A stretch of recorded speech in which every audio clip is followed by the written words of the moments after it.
Selamünaleyküm değerli izleyenler. Okur Muyuz programı ile tekrar karşınızdayız.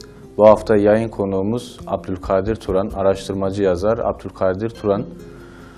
Bu hafta Stratejik Araştırmalar Derneği'ndeyiz. SİDAM'dayız yani. Hocam hoş geldiniz. Hoş bulduk. Nasılsınız? İyisiniz inşallah. Elhamdülillah, şükürler olsun. Siz nasılsınız? Çok şükür, elhamdülillah. Allah razı olsun. Hocam öncelikle sizi tanıyabilir miyiz acaba, izleyicilerimize kendinizden biraz bahsedebilir misiniz? Sonra izleyicimiz az çok tanıyordur ama Abdülkadir Turan, Mardin Dargeçit, Kerboran doğumluyum. Kimliğimde Batman yazsa da ilkokulu Dargeçit'te okudum. Mardin Hatip mezunuyum. Dicle Edebiyatı öğretmenliği. Uzun yıllar öğretmenlik yaptım, eğitimle uğraştım. Hocam kitaplarınızdan bahsedelim biraz da. Kaç tane kitabınız var ve hangileri acaba? Yani doğrusu kaç tane var o?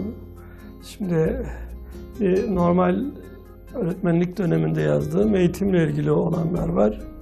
Doğrusu sayısını ben hatırlayamıyorum. Bildiğim bileli yazıyorum, bildiğim bileli sınavlara hazırlık için olanlar yani mıydı? Okula dönük. Evet. Çok eğitime dönük, okula dönük. Bildiğim bileli yazıyorum. En azından 97'den bu yana aktif yazıyorum. Bir 19-20 yılı buldu.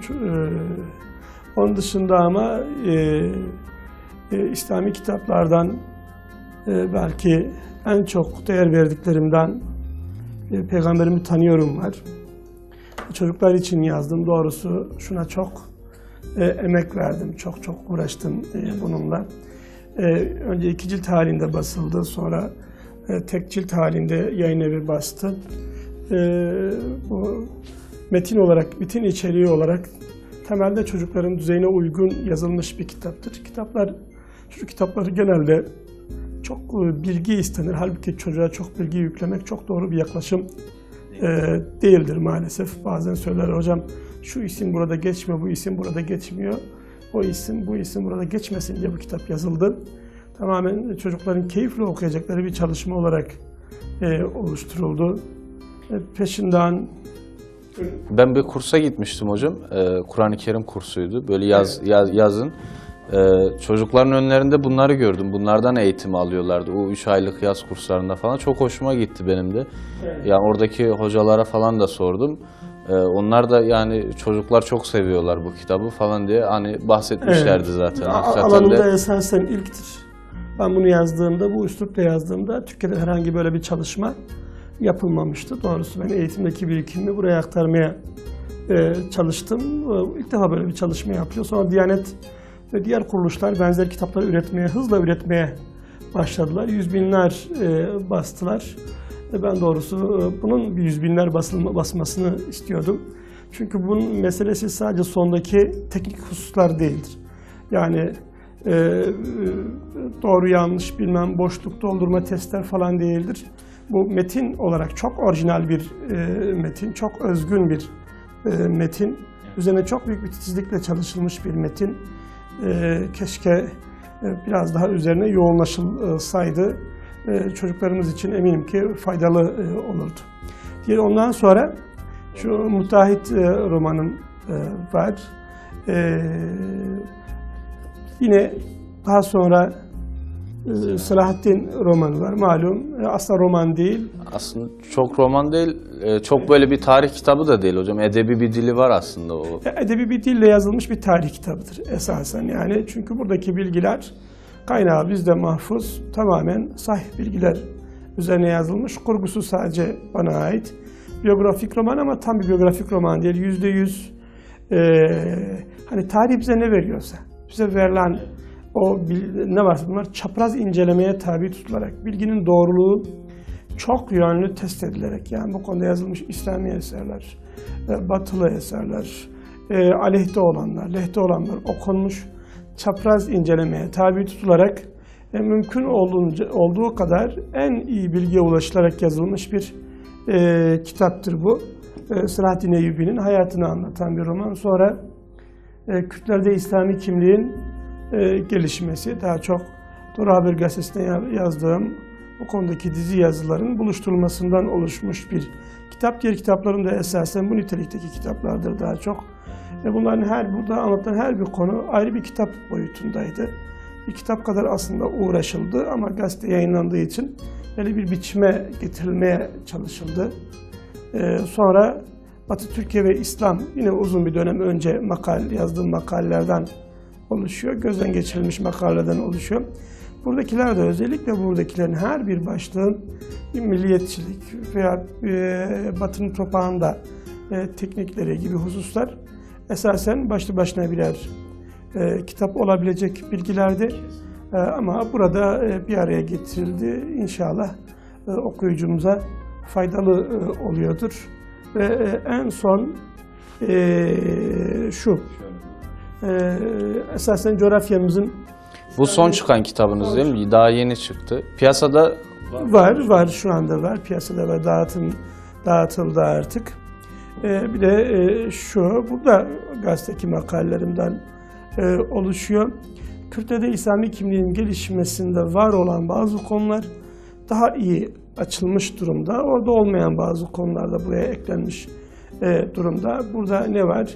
Şehir şehir bizim yöremizin sahabe tarafından fethi anlatılmış. Ayrıntılı bir şekilde anlatılmış. Peşinden Eyyubilerle ilgili çok uzun bir makale dizisi var.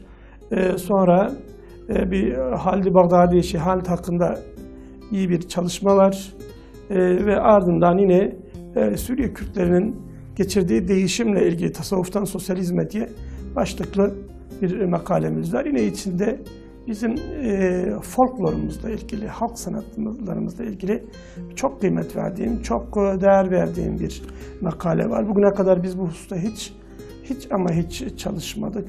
Yani biz de bir annelerimizin Kur'an kılıfını nakışlamaları veya fakirler için, Kur'an okuyan talebeler için takke örmeleri, ondan sonra evlerdeki camili nakışlar, seccadeler hocam, seccadeler, başka kilimler, üstelik tahlil hatmesiyle yani 70.000 kez La ilahe illallah denerek her ilmiğinde bir kez La ilahe denerek örülmüş kilimlerden bahsediyoruz. Ve bunların üzerinde kılınan namaz herhalde çok daha bereketli bir namazdı. Bütün bunlarla ilgili bugüne kadar hiçbir çalışma yapılmadı. Bunlar tamamen tarihe karışmak üzere. Bizde bu kültür maalesef oluşmadı. Yani bununla ilgili böyle bir antika toplamak, bir müze türü bir şeyler oluşturmak, bunu yine başörtü, namaz başörtüleri, özellikle namaz için kullanılan tülbentler, bütün bunlarla ilgili bugüne kadar ciddi hiçbir araştırma yapılmadı.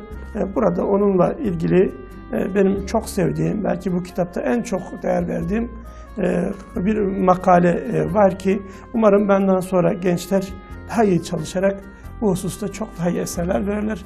Çünkü burada anlatılanlar bizim İslam'la bağımızı en iyi şekilde ifade ediyor. İslam'ı nasıl özümsediğimizi, İslam'ı nasıl günlük hayatımızın bir parçası haline getirdiğimizi, üzerinde yürüdüğümüz kilimden, duvarımızdaki nakıştan, çocuğumuzun başındaki takkaya kadar, hatta önümüzdeki sofra bezine kadar İslam'la nasıl haşir neşir olduğumuzu ve sonra o mekanda nasıl gayri İslam bir mekana doğru bir transformasyon yaşadığımızı, bir onu da anlatacak mısınız peki hocam? Yani bu güncel 1970'ten sonraki zamana, yani 1960'tan sonraki zamana da geliyor musunuz? Yoksa elbette sadece bu şehirlerimizin var. Şehirlerimizin İslam'la şereflenmesi bölümünde her şehrin geçirdiği değişim de kısaca değinilmiş, kısaca anlatılmış, değinilmiştir.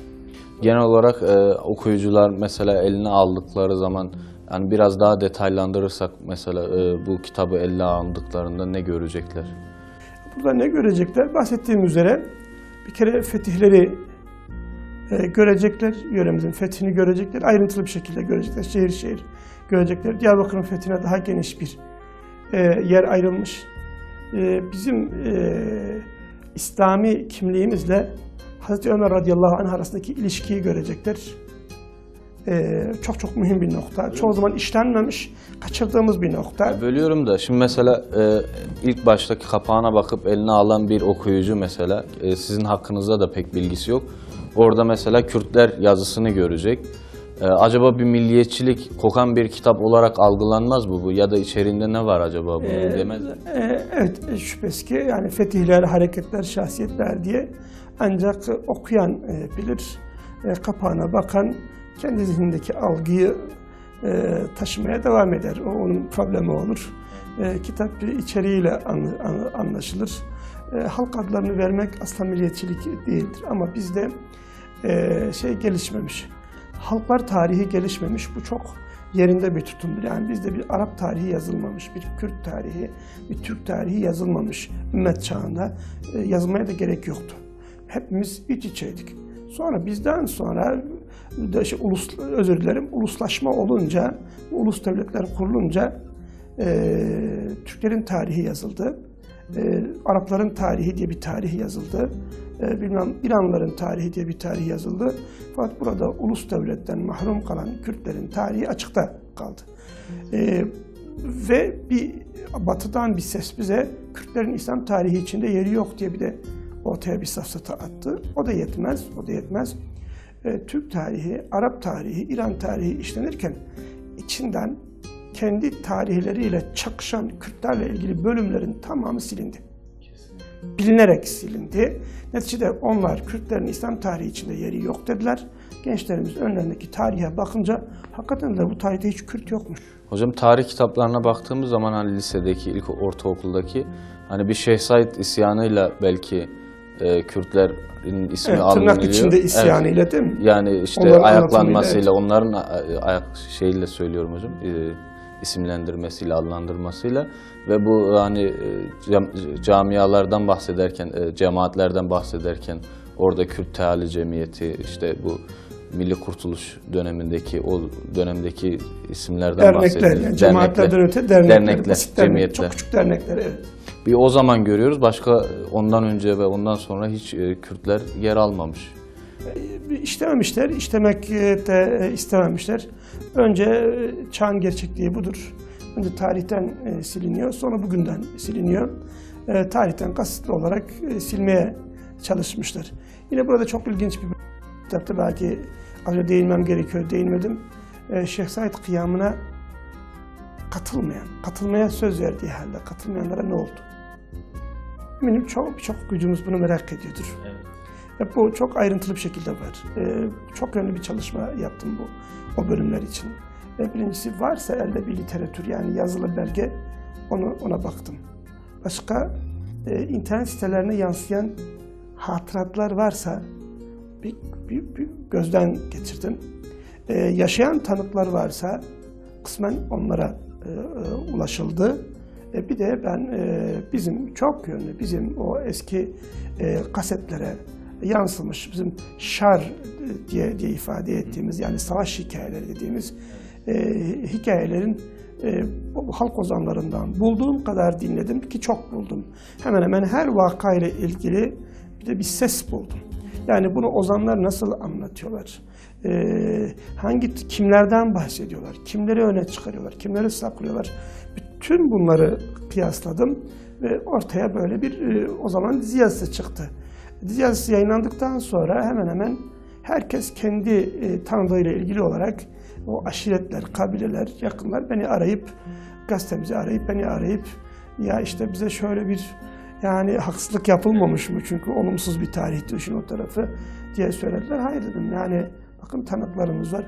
Ya doğru da ama hani anlatılınca insana bir garip geliyor. Hayır, bunlar bizim gerçeklerimizdir, bunlar yaşandı.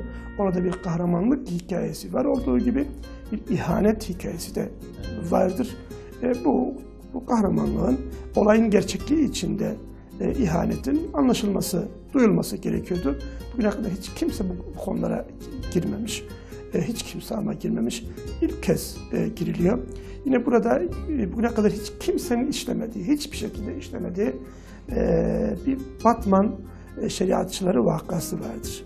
12 Eylül'e kadar bilinen, yörede herkesin az çok duyduğu bir Batman şeriatçıları gerçeği diye, o da bu kitapta ayrıntılı olarak işlendi. Dolayısıyla kitabın bir yönü tarihe, bir yönü bugüne bakıyor. Bütün olarak Kürtlerle ilgili çok farklı bir gerçekliği ortaya çıkarıyor. Kimsenin işlemediği, kimsenin ele almadığı. Kısmen buradaki kitap bir tarihtir, kısmen bir antropolojik nokta çalışmasıdır ve kısmen de sosyolojik tahlillerden oluşuyor.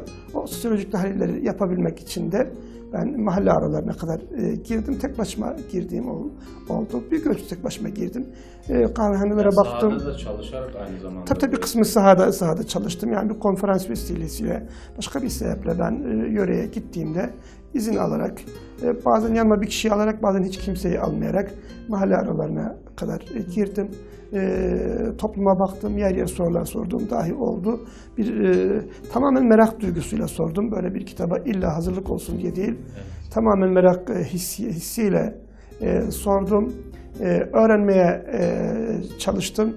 Ortaya böyle dünle bugünü buluşturan iç içe dediğim gibi bir kısmı tarih, bir kısmı tamamen antropolojinin konusu olan, diğer bir kısmı da sosyolojinin konusu olan bu üç ilmi buluşturan bir eser ortaya çıktı.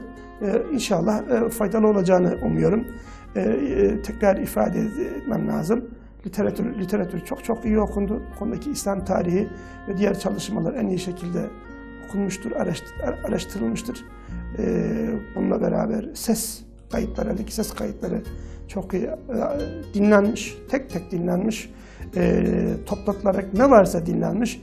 Ve üçüncüsü sahaya gidip çalışma yapılmış. Varsa canlı tanıklar onlardan dinlenmiştir. Çok dikkatimi çekti yani o halk ozanlarından, bizim dengbejlerden yararlanmamız hakikaten dikkat çekici bir şey. Yani daha önce böyle bir çalışma yapılmış mı acaba? Yok, hayır. Kimse yapmadı. Irak Kürdistan'da yapan varsa bilmiyorum. Ama Türkiye'de henüz hiç kimse, bizim akademisyenlerimiz yeni bulaşıyorlar bu işlere. Ben bu arada çalışırken elde hiçbir şey yoktu. Elde şehirlerin il yıllıkları dışında hiçbir şey yoktu. Bunlar ilk kez yapılmış çalışmalardır. Bu 2009'da başlamış. Dengbejlik zaten bitmek üzere hocam, yani bizim toplumumuzda hani böyle biraz yaşlı amcalarımız yapıyor. Gençlerde bu konuda rağbet yok zaten. İyice azaldı. Ya ben hatırlıyorum 2009'da ben Adıyaman tarihiyle ilgili bir şeyler yazmaya çalıştığımda veya Siirt tarihi hiçbir şey yoktu herhalde yıllıklardan başka. Sonra yarışmaya çalışanlar oldu. Bir şeyler yazıp internete hemen atmaya çalışanlar oldu. Her zaman öyle oluyor. Şükrediyorum bundan dolayı. Biz yapıyoruz, millet bizimle yarışmaya çalışıyor. Devletten destek alarak, akademiden para alarak bu işi yapıyorlar. İnşallah yani faydalı oluyordur onların yaptıkları da, ama yarıştıklarından hiç şüphem yok. Emirle yapılan çalışmalardan bir şey çıkmaz. Bu çalışmalar bu halkın İslami kimliğine, İslami şahsiyetine sadece ve sadece onu hatırlatmak ve o hatırlatma üzerinden onun unutulmasını engellemek, dolayısıyla o şahsiyete katkıda bulunmaktan başka hiçbir niyetle yapılmamış çalışmalardır. Bunun ötesine hiç zerre bir şey karıştırılmamıştır. Dolayısıyla ben bu çalışmaların emirle yapılan çalışmalardan, parayla yapılan çalışmalardan, yarışma hasedi içinde yapılan çalışmalardan çok daha hayırlı olacağını düşünüyorum. Hep şunu söyledim, makalelerin her biri bittiğinde sonuna şunu ekledim. İnşallah dedim, bu öncülük eder ve başkaları bu işle uğraşır. Böylece bu zenginliğimiz, bu hazinemiz kaybolmamış olur. Buna katkıda bulunmuşsam inşallah diyorum ki Rabbimin huzuruna çıktığımda benim için birer vesika olur bunlar. İnşallah. Günahlarımıza kefaret olur inşallah. Gerçekten de iştah kabartıcı bir kitap. Siz böyle anlatınca insanın hemen okuyası geliyor aslında. Peki hocam bir soru soracağım. Şimdi daha önceden de mi biz böyle az okurduk? Yoksa biz bu son yıllarda mı böyle az okumaya başladık? Çünkü baktığımız zaman istatistiklere hani her geçen gün bu Anadolu coğrafyasındaki toplum daha az okuyor. Daha az okuyormuş gibi görünüyor. Böyle midir gerçekten? Yoksa biz daha önceki zamanlarda tarihte daha mı çok okuyorduk? Yani bu okuma bir kere bizde okuma son 200 yıldır azalmış bir şeydir. Bunu bilmekte fayda vardır. Son 200 yıl sürekli savaş hali yaşadık. Ümmet sürekli cephedeydi. Ve bizde iyi medreseler inşa edilmedi son 200-300 yılda. Hatta 300 yılda. Şam'ın medreselerine yeni medreseler eklenmedi. Kürdistan'ın medreselerine yeni medreseler eklenmedi. Mısır medreselerine yeni medreseler eklenmedi. Anadolu medreselerine yeni medreseler eklenmedi. Olanlar da vakıfları zayıfladı, güçsüzleşti, sahip çıkan kimse olmadı. Sürekli geriye gitti. Dolayısıyla harf değişikliği meselesine gelinceye kadar bizde okumanın kökü kurudu. Biz ikra emrini hemen unuttuk. Yani biz dün bu programın çekilişinden 2 gün önce ben İzmir'deydim. Orada ilahiyat öğrencilerine seslenirken de söyledim.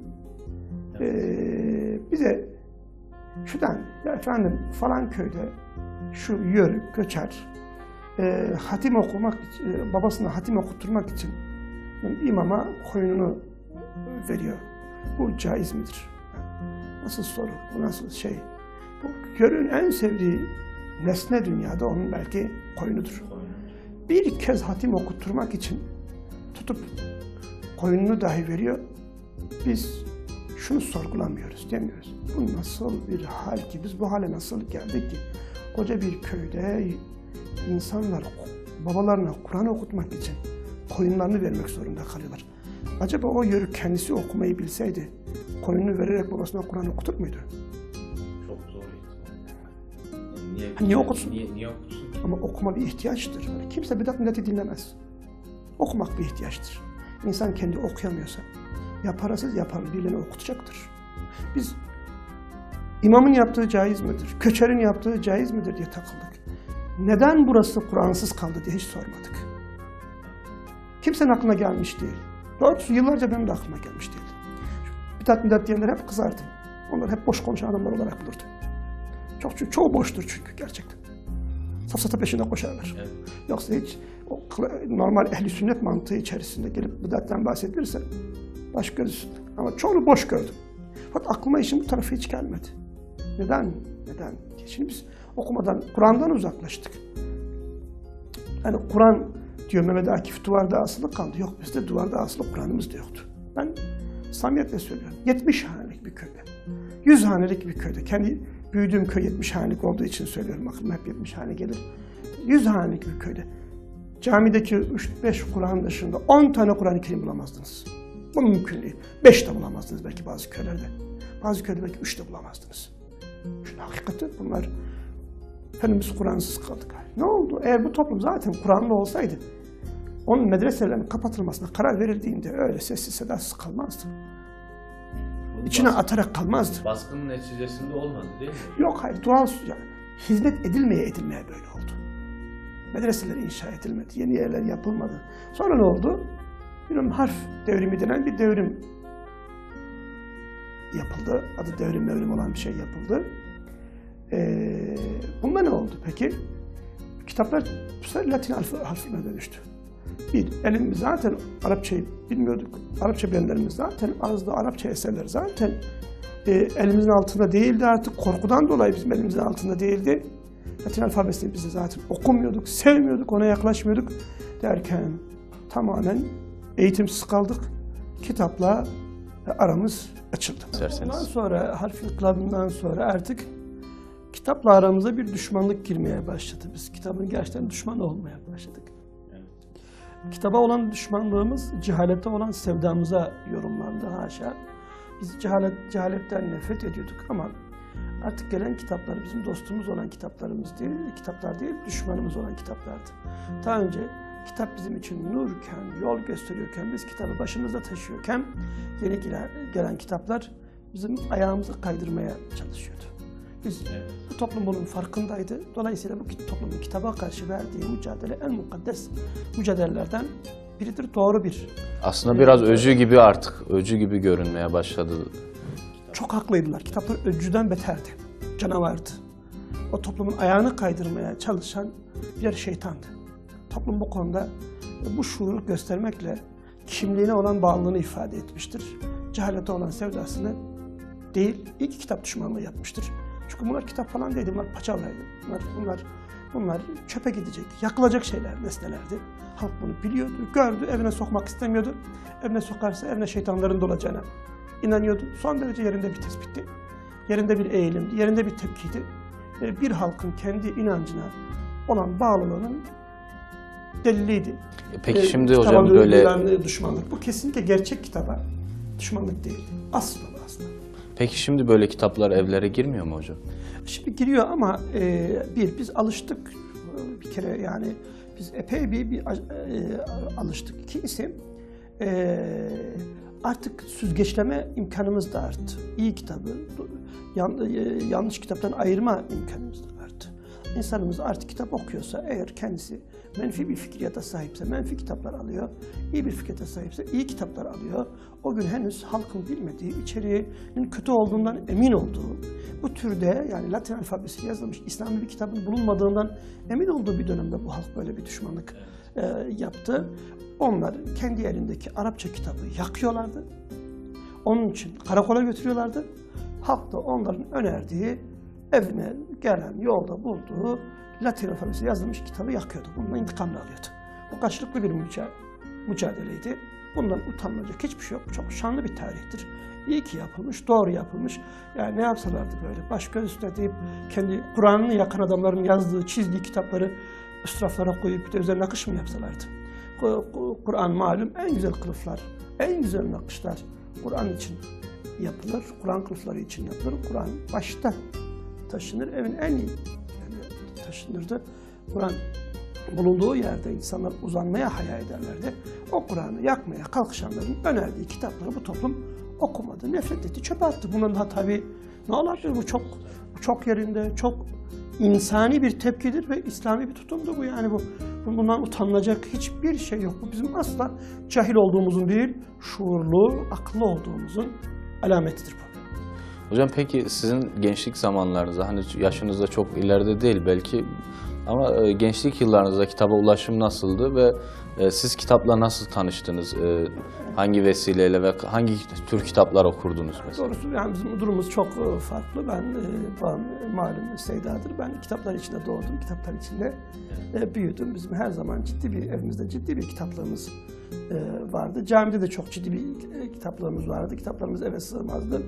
Ve camide büyükçe bir kitaplığımız vardı. Rafların olmadığı dönemi dahi hatırlıyorum. Böyle yere duvar dibine dizilirdi. Kocaman bir dizi halinde dizilirdi. Kocaman ciltlere yazılmış Arapça kitaplar. Ben çocukluğumdan beri sürekli karıştırdım. Babam hala 78 yaşında. Her akşam mutlaka virt olarak bir miktar okur. Okumadan uyumaz. Daima kitabı yastığının üzerinde olduğu halde uyurdu. Hala da alışkanlığıdır. Kitabını yastığının kenarına koyar. Öyle uyur. Sabah da uyandığında kitabı hala yanı başındadır. Yine beyaz sayfalı kitaplardan gözleri rahatsız olurdu. Bize kuru kalem verirdi. Biz o kitapları onun için hafif böyle bir kırmızıya, bir sarıya boyardık. Onda bir renk kırması meydana getirirdik. Dolayısıyla bizim açımızdan hayat kitaptı doğrusu. Ben Kur'an-ı Kerim'i ne zaman hatmettiğimi hatırlamıyorum. Mevlid'i de hatırlamıyorum. Nubahar'ı da hatırlamıyorum. Çok küçük yaşta biz kitapla tanıştık. Çok kitapla büyüdük doğrusu. Hayatımız kitap. Ama Türkçe roman, hikaye okumaya falan gelince orta 3'te başladım. Lise 1'den bu yana ise doğrusu çok yoğun bir okumam var. Çok yoğun okurum. Bazen içerideyken, cezaevindeyken diyordum benim kitap zafiyetimi öğrenirlerse buna en büyük eziyet olarak beni kitaplardan mahrum bırakmayı seçeceklerdir. Çünkü gerçekten kitapla huzur buluyorum. Kitapsız bir ortamda canım sıkılıyor. Daima yanımda kitap taşırım. Elimde göstererek taşımaktan da çok büyük bir keyif alırım ama bildim bileli beni az çok tanıyan kardeşlerimiz de görmüşlerdir. Elimde çanta yoksa elimde çıplak olarak mutlaka kitabı taşırım. Kolay bir yere kitapsız gitmem. Günlük olarak belirlediğiniz bir saat veya da sayfa var mı? Hayır. Vakit bulduğum her an okurum. Vakit bulduğum her an öyle de olması okurum. Gerekiyor değil mi? Yani en azından bir miktar okumak gerekiyor. İkra emri okumak bizim hayatımızın bir parçasıdır. Okumadan bu iş olmaz. Okumadan bu çağı anlamak, bu çağı yorumlamak Bu mümkün değildir. Buyurun. Hocam ailenizden, yani babanızdan bahsettiniz. Onun vesilesiyle kitapların içinde büyüdüğünüzden bahsettiniz. Peki ailenin, ebeveynlerin buradaki rolü nedir? Çocuklara kitap okumaya sevk ettirmesi yönünden. Elbette şimdi eğer kitapla büyümüşseniz kitaba kendinize alışkın bulursunuz. Yani aileler ne yapması gerekiyor çocuklarına kitap okuması için? Ya bir kere burada esas olan ne aşırı zorlama, baskı, bu da Resulullah Aleyhisselam'ın yöntemine uygun bir yöntemdir. Ne aşırı bir baskı, aşırı bir zulüm, ne de böyle boş bırakmak. Teşvik burada esastır. Anne baba kendi okuyorsa, kendi okutuyorsa küçük çocukluğundan beri çocuk er geç Allah'ın izniyle kitap okumaya başlayacaktır. Bunun için ilimle uğraşan ailelerde bu hiç uyarı olmasa bile bu en az birkaç kuşak devam ediyor. Birkaç kuşak sürüyor. Bunun bizim için en büyük delildir. Anne baba kendi okuyorsa, okutuyorsa, teşvik ediyorsa çocuk da kitap okuyacaktır. Ama bu okumayan anne babaların çocuklarının hiç okumayacağı anlamına gelmez. Onlar da örnekler göstererek, teşvik ederek, biz okumadık, şu sıkıntımız oldu, siz okursanız şunları elde edersiniz diyerek, ikna ederek ve her şeyden önce okuyan insanlara çocuklarını teslim ederek. Okuma bir ortamdır. Okuyan insanlara çocuklarını teslim ederek, onları o okuma ortamlarına taşıyarak, yani bir Luna Park'a verilen önem kadar bir kütüphaneye önem vermek, kitap okuyanların yanına götürmeye önem vermek. Bunun için gerek evde küçük bir kitaplık bulundurmak, gerek mescitlerde açılan kitaplıklara katkıda bulunmak, bu işle uğraşan cemiyetlere, derneklere katkıda bulunmak, çocuğu oralara götürmek, o okuma ortamlarına ortak etmek en büyük çaredir. Mesela hocam bir çocuğunun elinden alıp mesela bir elbise almaya götürür gibi bir kitap almaya götürsek, bir kitapçıya götürsek nasıl bir faydası olur? Elbette şimdi çocuk daha çok duymaktan çok görerek ve yaşayarak öğrenir. Görerek ve yaşayarak öğrenir. Dediğim gibi çocuğun elinden tutacak, kitapçıya da götürecek, kendi çocuk okuyacak, kendi dinleyecek, bana biraz kitap oku deyip dinleyecek ve kitaplı insanların arasına götürecek. O ortamın içine koyacak. Yani tabiri caizse kitapsızlardan uzak duracak yani. Kendi uzak durduğu gibi çocuklar da kitapsızlardan uzak tutacak. Kitaplı ortamlar, kitaplı ortamlar, kitaplı ortamlar. Bunu daima çocuk derken kitapla oturup kitapla kalkacak. O zaman çocuğun okuduğu görecektir inşallah. Şimdi biraz ailenin durumundan bahsettik. Aile nasıl çocuğu teşvik eder? Peki hocam eğitim kurumları burada nasıl bir rol üstleniyor ve yeterli mi bugün eğitim kurumları çocukları kitap okumaya sevk ettirmek yönünde?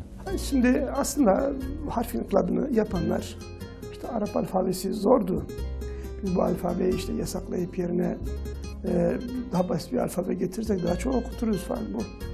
Başlı başına bir safsataydı bu. İşin yani buradan başladı.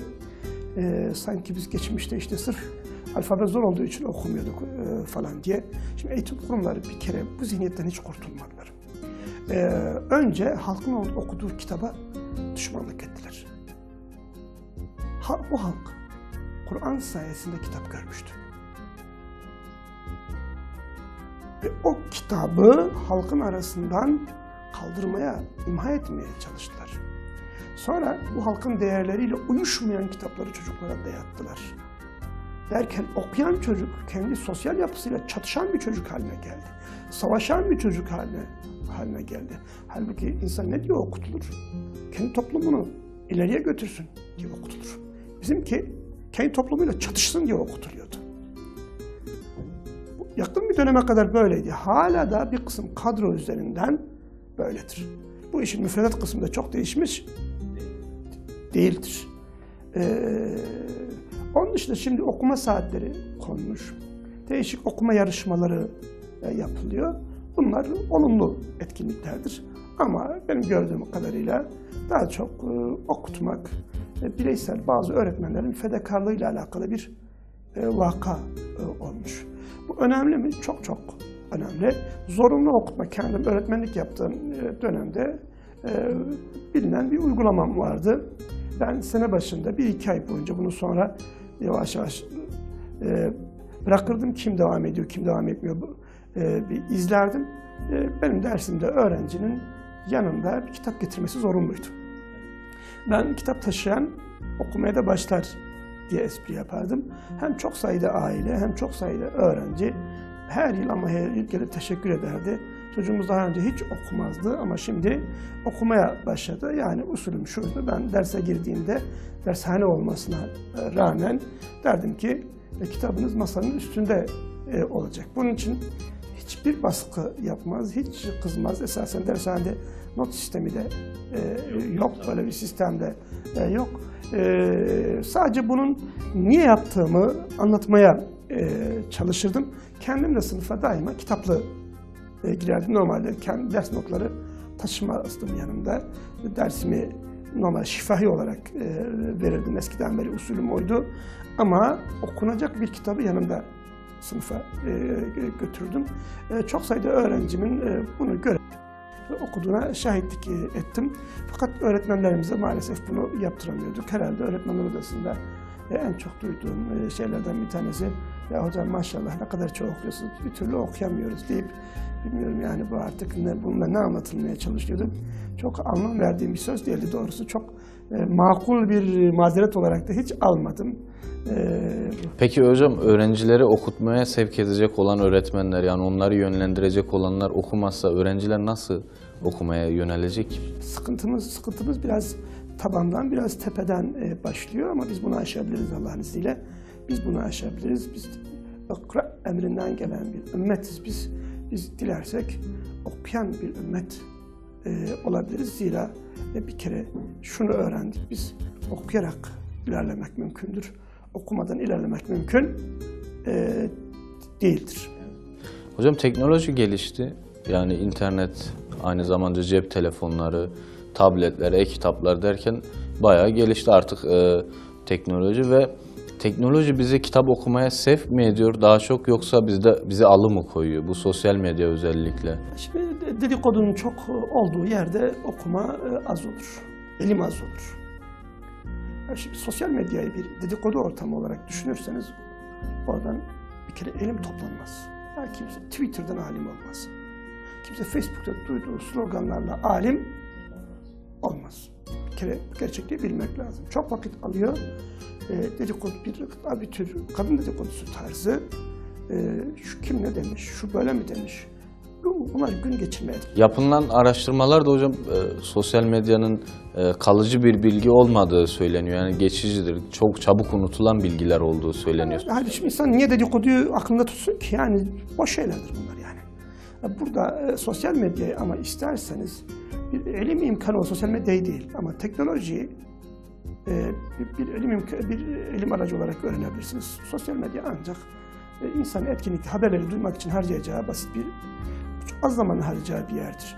Ama teknolojiden ilim öğrenmek için istifade edilir. Kendim çok sayıda, özellikle Türkiye'de bulmakta güçlük çektiğimiz, bulsak da çok pahalı olan, düzinelerle belki bir kütüphaneye sığmayacak bir bilgisayarıma koymuşum. Bunların bir kısmını telefonuma ve tabletime aktarıyorum. Ve bunların özellikle o dediğim gibi bulunmayan Arapça kitapları, bir kısım İngilizce kitapları bu şekilde yanımda taşıyarak okuyorum. Veya almaya ihtiyaç duymadım ama PDF'sine indirdiğim kitapları okuyorum. Ayrıca özellikle önceki yıllarda her hafta kendime belli bir gündem belirler. Bu makaleleri yazarken aynı şey yapıyordum. Ben bilgisayarın internete geçtiğim zaman 5-10 dakika şöyle bir tarama yapar. Haber taraması, peşinden dosya okurdum. Yani sürekli haber kim ne demiş diye değil, önüme bir dosyayı koyardım. Diyelim ki layıklık mı tartışılıyor Türkiye'de?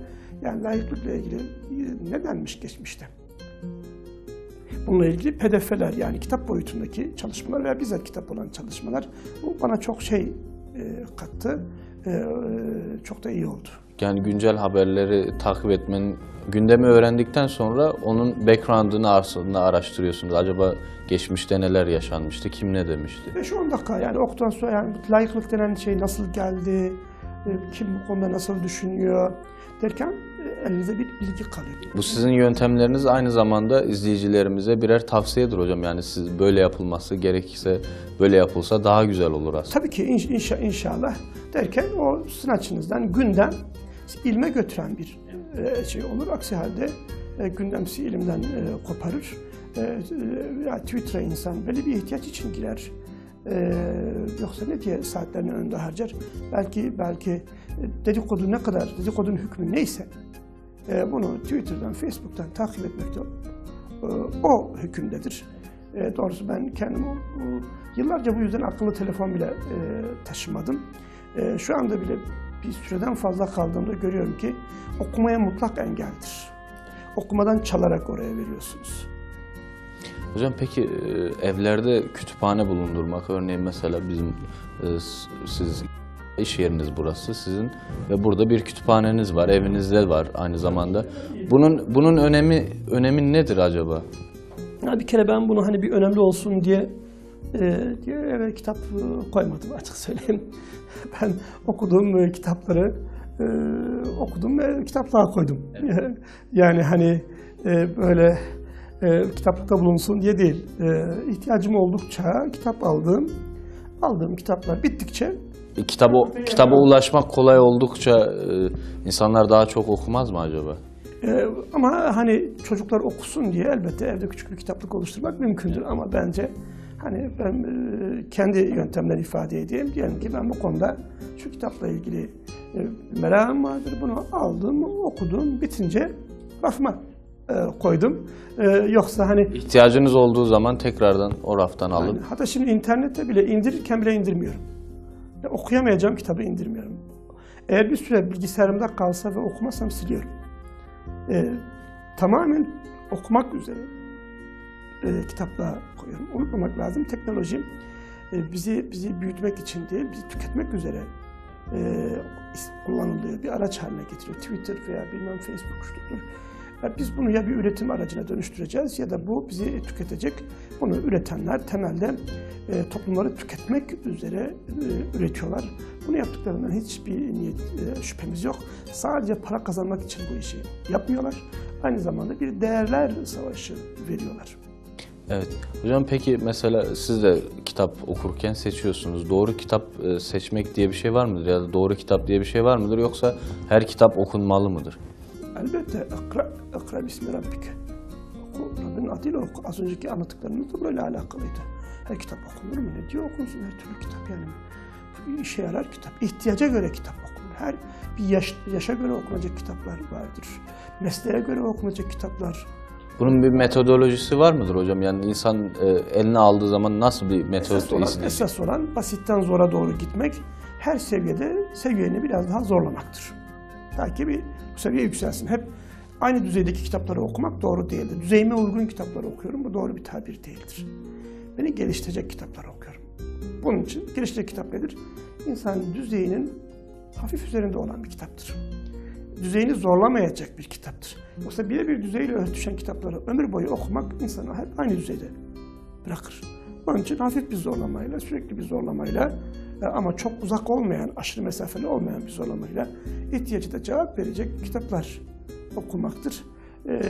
Bu yapılırsa olur. Bir dönem Türkiye'de bireysel gelişim kitapları yayıldı, çok yayıldı. Bunların bir kısmı protestanlar tarafından buralara getirilmişti. Diğer tarafı bizi liberalleştirmek ve fert gelin elinizi tutalım deyip bizim yapımızı zaten son artık can çekişen yapımızın canını okumak için uydurulmuş, 5 para etmez, çoğu anlamsız kitapları okudunuz mu diyeceksiniz. Elbette okudum. Hem mesleğim gereği okudum hem öğrencilerin elinde görünce mutlak okudum. Hiçbir karşılığı olmayan. Özellikle benim lise çağımda çok vardı. Benim arkadaşlarım da okuyorlardı falan. Ben de baktığım zaman benim biraz bana ters gelmişti. Yani biz mesela sosyal bir toplumuz ve tek bireyleri geliştirmek yerine aslında toplumu geliştirecek kitapları okumak daha faydalı geliyordu bana. Yani çok intihara sebep oldu onlar. Ama çok intihara sebep oldu. İnsanlar okudular. Ben niye gelişmiyorum, niye büyümüyorum? Liderlik yapmanın yöntemleri okuyor. Sonra hani adım adım uyguluyorum. Ben lider olmadım. Demek ki bende kabiliyet yokmuş deyip hayal kırıklığı yaşayanlar bunalımlar geçirenler, hatta intihar edenler kitap, hayır, mümkün olunca kitabı ilk dönemde tavsiyeyle okumak lazım. Tavsiye üzere okumak lazım. Hocam tavsiyeleri nasıl buluyorsunuz mesela? Hani tavsiyeleri bir dayatma olarak görenler var, bir de hakikaten olumlu bir şey olarak görenler var. Yok, tavsiye dayatma olur mu? Fahım okuma hangi ayet-i kerime? Hem boynumuzda zincir var, medeniyet tabiriyle medeniyet yuları var, sürüklenip gidiyoruz. Tavsiye edilince de burnumuz havada. Bu çok cehalet, bu bedeviliktir bu yani. Böyle olur mu? Böyle bu kadar yersiz bir yaklaşım olur mu? Tavsiye tabii alınacak yani. Tavsiyesiz bir hayat mı olur? Birileri zaten o bireysel kitapları verenler. Kendi kendin lideri olabilirsin. Kendi kendi büyütebilirsin. Kendi kendi geliştirebilirsin. Bunlar Yahudilerin üç kaçırıklarıdır bunlar. Yani bunun bilimde, ilimde, örfte hiçbir şeyde bir karşılığı yoktur, bir değeri yoktur. Bu safsatalardan çok uzak durmak lazım doğrusu. Eğitimle uğraşan herkes bunun nasıl bir safsata olduğunu rahatlıkla biliyordu, anlıyordu. Kitap tavsiye üzere okunur tabii ki. Sıratellezine en'amte aleyhim diyor ayet-i kerime. O kimselerin yolu ki nimetlendirdiğin kişilerdir. İnsan insana uyarak gelişir. Kimse kendi şeyhi değildir. Bizim tasavvuf ehlinin şeyhi olmayanın şeyh şeytandır ifadesi biraz burayla alakalı bir ifadedir. İnsan iyi insanı örnek alır, iyi insanı örnek almazsa kötü insanın yoluna gider. Mesele buradan bakmak lazım. Ya bunları da yanlış düşünmüşler, ne saçma şeyler söylemişler falan diye sürekli eleştireceğimize, küfür ve hakaret edeceğimize anlamak lazım. 1000 yıldır bu insanlar ne diye bu sözü söylüyorlar, bu kadar akılsız insanlar mı bunlar diye anlamak lazım. İnsan bir model almaya yapısına sahiptir. Siz ya doğruyu model alırsınız, ya yanlışı model alırsınız. Ya iyi insanların tavsiyesine uyarsınız, ya kötü insanların şerli hallerine kapılır gidersiniz. Hayat. Hocam süremizin sonuna doğru geliyoruz. Son böyle 1-2 dakikalık kitap okurlarına ne tür tavsiyeler bulunursunuz? Ya, bir kere kitapsız olmaz. Yani bizde en kötü şey kitapsız olmaktır. Kitapsız bizim açımızdan birine kafir demek gibi bir şeydir. Mümin kitapsız olmaz. Mümin kitapla hemhaldir. Şimdi Bismi Rabbike, oku Rabbin adıyla oku. Üçüncüsü, kitap bilgiyi biriktirir ama kitap bilgiyi geliştirmez. Bilgi yazıyla gelişir. Not tutmak lazım. Yazı medeniyettir. Yazısızlık ilkelliktir, bedeviliktir, cehalettir. Okumak ve onunla beraber aynı zamanda az veya çok yazmak gerekiyor. Yazmadan bu iş olmaz. Yazmadan bu işin sürekliliği kazanılmaz. Peki hocam çok teşekkür ederiz size. Programımıza katıldınız, değerli görüşlerinizi bizimle paylaştınız. Rabbim işinize bereket kalsın inşallah. Sağ olun. İnşallah izleyicilerimize faydalı olmuştur, yararlı olmuştur. Değerli izleyenler, programımızın sonuna geldik. Bu haftaki konuğumuz yazar Abdülkadir Turan hocamızdı. Bir dahaki haftaya görüşmek dileğiyle Allah'a emanet olun.